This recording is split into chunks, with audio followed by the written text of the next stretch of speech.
You want to see something really quick that I haven't shown yet on a channel? This is like an Sure. exclusive for you. So I went once in a while to clear my head. I go up. Now I'm in Northwest Arkansas, so I'll go into like South Central Missouri, and there's this little collectible shop that I go into. Used to be a great honey hole for records. I said honey hole. Yep. So the thing is that it's a 3-level place. I don't even know how the building still stands. Okay, so I cut a nice little deal. Me and this guy have had this business friend relationship for about 2 years. So I know for you, you're going to be like, I've had this forever. But I'm not kidding here. Even though I went to record stores in the Chicagoland area and down here, there was some records that for Beatle records, because that's what this is going to be. I only ever saw maybe once. Okay. Now, I mean, I'm talking about the sleeve here, but I've been wanting one of these for a very long Oh, time. that's one of my. I don't know what it is about. It's one of my favorite of all sleeves. Thank you. That's how I feel too. And I'm like, I was like, hallelujah. And the record itself, stone mint. I'm telling you, I was like, I've been waiting 40 years. I'm not kidding. 40 Really? years to get this in my collection. Not the record. I've got that. But the sleeve itself. And then while I was over there around the corner, there was an antique mall. And for a couple bucks, I found this in Oh really yeah, nice yeah. too. So yeah, Did you exclusivity. show that Beatles Swan record in a video I recently? showed I showed the when I was up in Chicagoland in my Illinois record finds, I showed the Salib D Oh, on okay. Swan, the White Swan, which what a story on that. And have you ever seen that the one-sided "I'll get you" promo? I've never seen one. It exists. I've never seen it. Mm. Wow. They say it goes for big bucks. Mm. Yeah, that's unfortunate. With that. Too much I can't Beatles remember. stuff. So Yeah, I can't. expensive. Sorry, I didn't mean to step on you. I can't remember if that was. I saw that in Bruce. I hope I'm getting this right. Bruce Spizer's. Spicer. Yeah. Okay, yeah. I like saw they on Google they had that, and that's I'm like I didn't even know that existed as a one-sided press that Swan was trying to try to stretch their money out by like, Yeah. okay, well we'll do it this way. And I like both songs. I like both songs, but I'm going that wasn't gonna work. Yeah. I don't know what it is about "I'll Get You," but I've always loved that song. It's one of my favorite. Yeah, Uh, yeah, private exactly. favorites. Thank you you. know, That's right. Mm. and I think I'm not 100% sure, but from what I do know knowledge, I think that was going to be the A side. They were working on that. I think it went down as "Get You in the End" was the name of it originally. Like, Right. they Yeah, that's recorded. right. You know, and you know what I like about it, even though they're both the early songs, but it's like that whole yeah yeah yeah period or oh yeah period. They kind Hmm. of like have both songs play on that yeah thing. It's what I like about. So one of them is "She Loves You," yeah yeah yeah. You flip it. It's like oh Yeah. yeah oh yeah. It's like that's the if they were like a one hit wonder where they only made a couple of records, that would have been all they would do was make a few songs with yeah in it. Well, It won't be that's long. right. Yeah. Though. That's right. And then think about this for 2 seconds. And I know you probably already know this already, but when I dug into that "I'll get you" bit that I just talked about, there was I wish I remembered what the source was, but there was a little behind the scenes about that. And that because Capitol, of course, in US kept rejecting, and that's why what MGM, VJ, Tolly, Swan, they had all those singles. And the catch was, I guess, was that Swan could have had the shot at "I Want to Hold Your Hand," but there was several conditions. One of them had to do with 50,000 copies ordered in advance, if I remember right. And there's some paperwork of like a memo or something. I don't know if it was between Brian Epstein or EMI Parlophone or what, but Swan was that close. And Swan was like, well, we didn't do really good on this "She Loves You" single in '63. Jeez. So no. So that's how Wow. close. So that's the thing, though. What if they landed on Swan because Swan obviously didn't have the big promotional push like Capitol had? Yeah, yeah, What would yeah. have True, happened? true. I don't I'm know. like, I Yeah. still can't for the life of me understand. It doesn't make any sense to me, especially in that time, '63, that "She Loves You" wasn't a tremendous hit right off the bat. I don't understand Right. that. You know, Right. Didn't okay. you know, Didn't they play it on Bandstand? don't And recall. they're like, Nobody kids didn't liked like it. anything of it. Yeah, Yeah. it's amazing to me. It's so different than anything that was around then. And I would have, Right. to this day, I always, it's my favorite Beatles song. If I have to pick a favorite, I can't do it, Right. but I always say Yeah. "She Loves You" because I like the early Beatles the best, and that Beatlemania stuff and all that, and that Yeah. kind of like encapsulates the what the Beatles are, the early Beatles are in that song, and the Right. energy, the excitement. No matter when you could be driving a car or something, and it comes on, and even though you've heard it a million, that's one It's song. kind of. I'm like, Hmm. oh, I get like excited every time it comes on. Yeah. It's like from the beginning drum roll. It's amazing to me, and it didn't do anything. Nobody cared. Was it because it was on a cheap label that didn't get pushed enough, or was it just But that people heard it and they? that's the thing. I don't get it because I know up until what was it? Up until the payola scandal, Dick Clark was involved in Swan. He owned part of the label, and from what I'm led to believe, when he had to sell all his interest in Swan, Jamie, there was a couple other labels. There was like 5 or 6 labels. He like hid some of the publishing around his wife or something. That's how he was able to get around some of this. And there was a backdoor deal with all of those labels that, hey, okay, we know you can't, be part of this label financial wise, but will you still do a backdoor thing and promote our records? That's what I don't understand because I know that, what was it? Swan had what? Freddie Cannon, Danny and the Juniors, early Ronnie Dio Prophet stuff, but nobody knew who he was unless you were in New York. Um, and it's other things. And it's like, that's what made me surprised. It's like, I think that was the reason why Dick Clark threw him on that one bandstand appearance for at least a listen. It was like, okay, Maybe here's something. it's I don't interesting. know. People said I don't know if it's true that Dick Clark wasn't big on the Beatles, at least initially. Is that true? Do you know? I thought that's what I heard. You know what? I'll tell you this, okay? Good or bad, the man was shrewd. I was this close to meeting him once. There used to be, in the Illinois, Wisconsin, Indiana people, if they're listening, they'll know what I'm talking about. There used to be this big record fair. It lasted for, I think, 7 to 10 days. I'm not kidding. It was on an outside a parking lot of this big mall, tented, and it was for ALS, if I remember correctly. And Dick Clark would show up, and it was all records. It was records, musical instruments, anything music was going to be under this tent. And of course, as the sale progressed, the last couple of days they'd clearance everything. But Dick Clark would show up every year. I want to say it was Oak Brook, Illinois. Maybe I'm wrong on this, but that's about how close it was. Like that close to meeting him.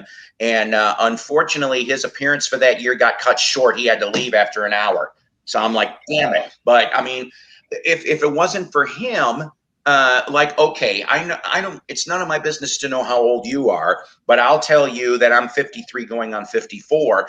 And one of the first albums I ever bought when I was a kid, so it'd be like 6, 7 years old at my Woolworths downtown, was that double album on Buddha of the Dick Clark's 20-year rock and Oh, roll. that's a fantastic collection. Yeah, yeah. And it was because I was watching Bandstand and I bought that album because I think it was even on a commercial. That's what made my love of 50s music. I'm seriously, my mother even would look at me really weird and go, "You're listening to my stuff." And I'm going, "That's because I love your stuff. Yeah, That didn't yeah, sound sure. right. I love your music." Yeah, sure. Yeah, That's how I yeah, started my interest when I was a little boy was listening to my mother's 45s collection, 50 stuff. That's how I always mhm, got an appreciation for it. And then later on, in the early 70s, she took me to see American Graffiti. And yeah. it also, I don't know if that was the movie that had Let the Good Times Roll was playing with it. It's like a documentary with oldies acts and things I in it. don't know. You Yeah, got me on. yeah, Yeah, it's not that something that's movie. common anymore. That film, it's not Yeah. common anymore. I loved American Graffiti. One that doesn't get mentioned too much, and I know they put a soundtrack out. I got it around somewhere. American Hot Wax. Mm. That's another one I like. I think that one was. If I'm wrong, somebody let me know. But I think there was a little subplot that involved somebody that was supposed to be like an Alan Freed DJ. if I Yeah, remember I don't correctly. ever saw that one. Yeah, American Hot Wax is good. I know it's out on DVD. Hell, it could be free on YouTube. I don't know. It's been that's from 1978. And then to talk about movies for 2 seconds and dial back, one of the movies that I remember watching, and I think it was brand new on TV. Two of them actually. I Want to Hold Your Hand. I think that was the name of the movie. Yeah. Yeah. And I'm like, okay, to me, that movie kind of like brought back some. I mean, because obviously, like I said, I'm 53. I wasn't around. I was a Oh, little you're a baby. baby. You're just a baby. So yeah, so but when I saw that film, and even though it was just a Hollywood type film, it was like, wow, that this group could garner such enthusiasm and huge like proportions. And that and I'm sorry, I know I'm going slightly off tangent. Hey, Backbeat, I thought was actually half interesting for I the like pre. that. But those and then the Ruddles. All you need is Oh, cash. But sure. yeah, Ruddles. it solidified my early love of the Beatles. I started collecting in '79. Go figure. Hmm. For Elvis, it was '76, the year before he died. Beatles, it was '79, year Oh, before Lennon died. John died. Yeah. And Wow. I'm like, but my What? kids around me, they looked at me weird. I know I was a goof to begin with, but they're like, what's this moronic 12-year-old kid listening to Beatle records for? And don't get me wrong, I like the stuff that was on top 40. It's just that kind of music is what sparked my brain. Yeah. And Oh, for everybody else, the other kids are like, go fuck yourself. Pardon my French. And I'm just understandable. going to say what I want to.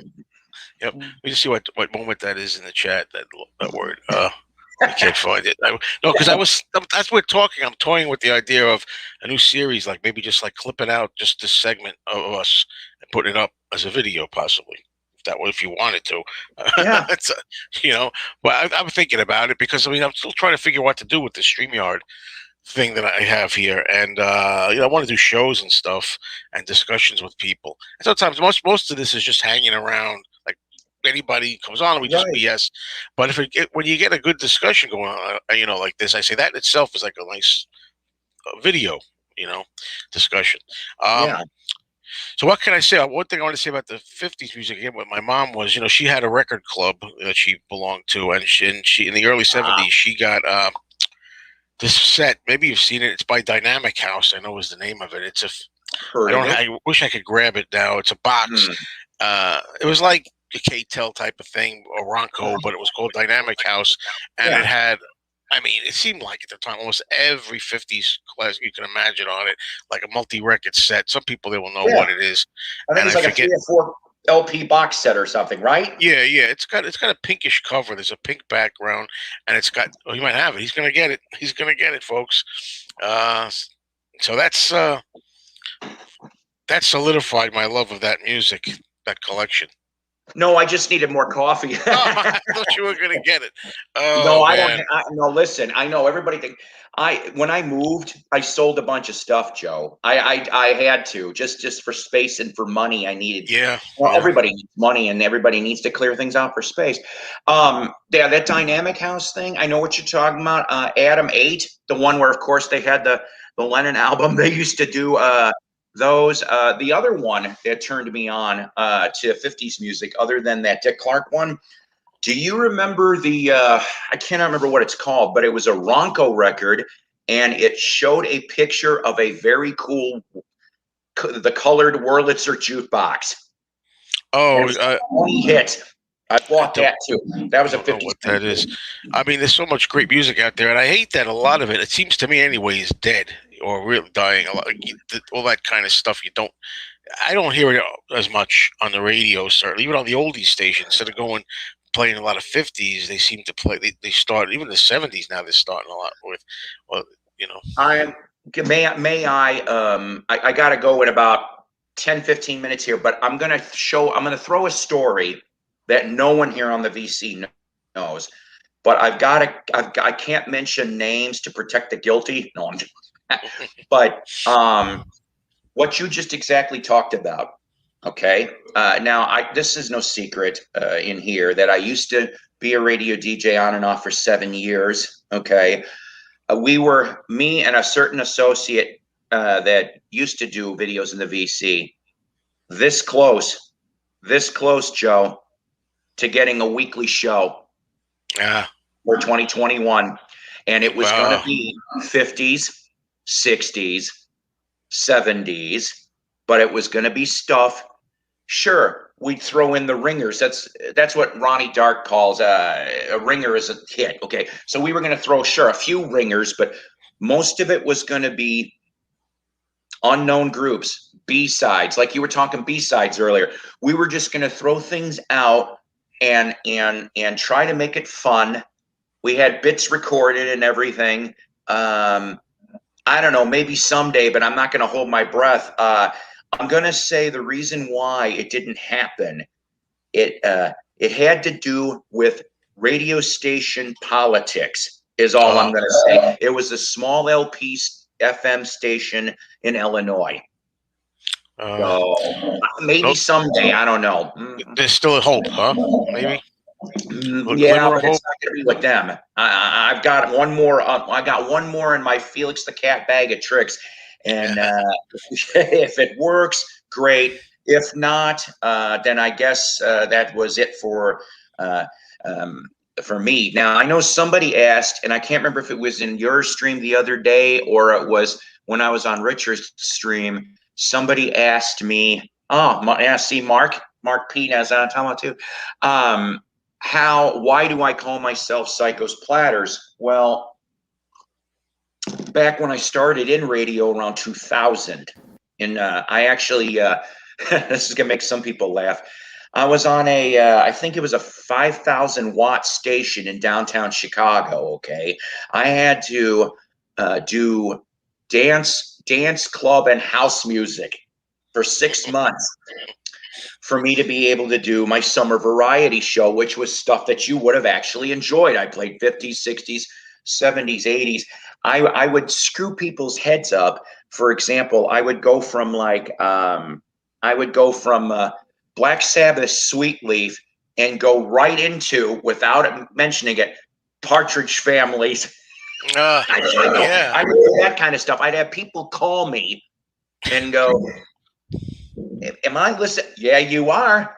And this was the 9 to noon Saturday hangover crowd. And so my That's right. nickname back then was the Psycho DJ. You're psycho. I get it. All right, Psycho that DJ. makes sense And now.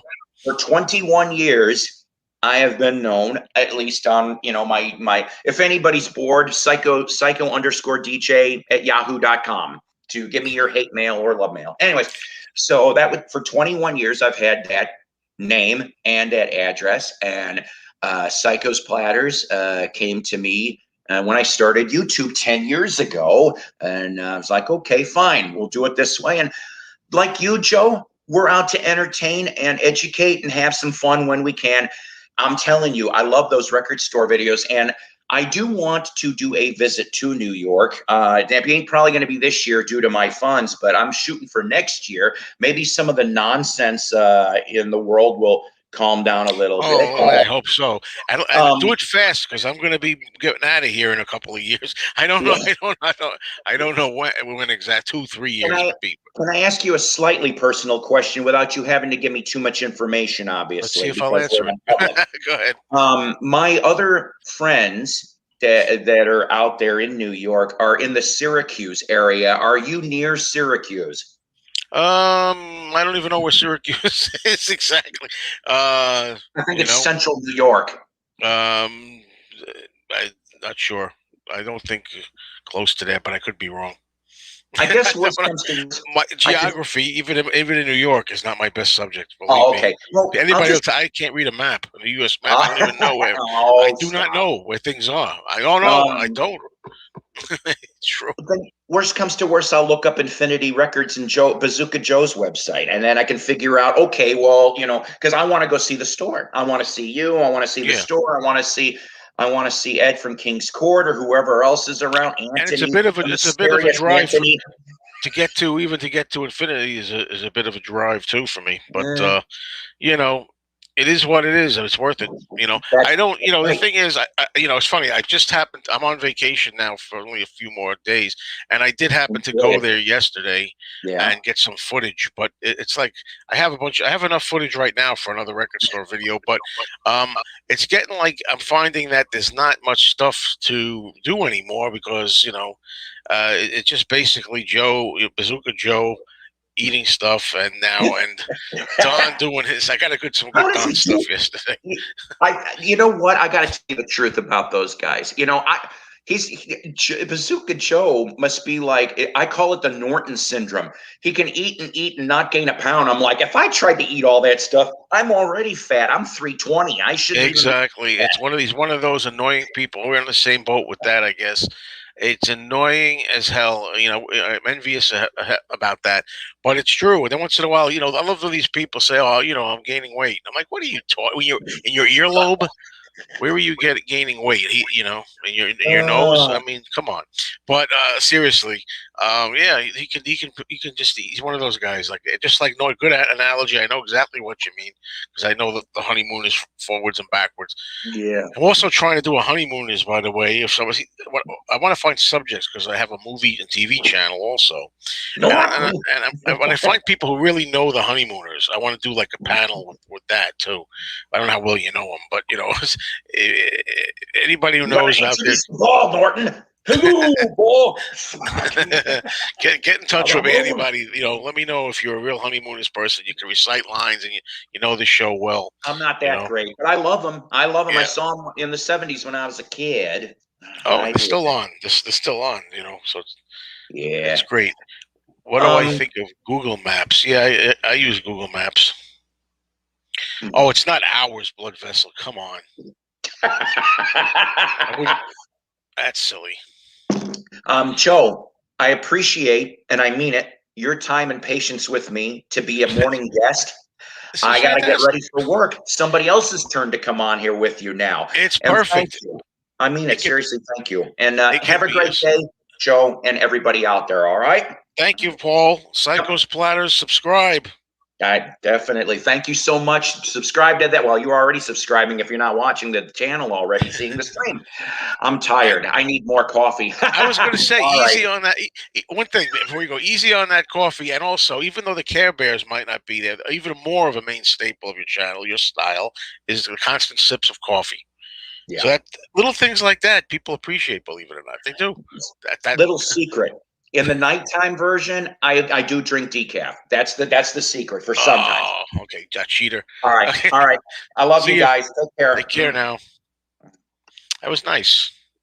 Everybody, check him out. Psycho Splatter. His name's Paul.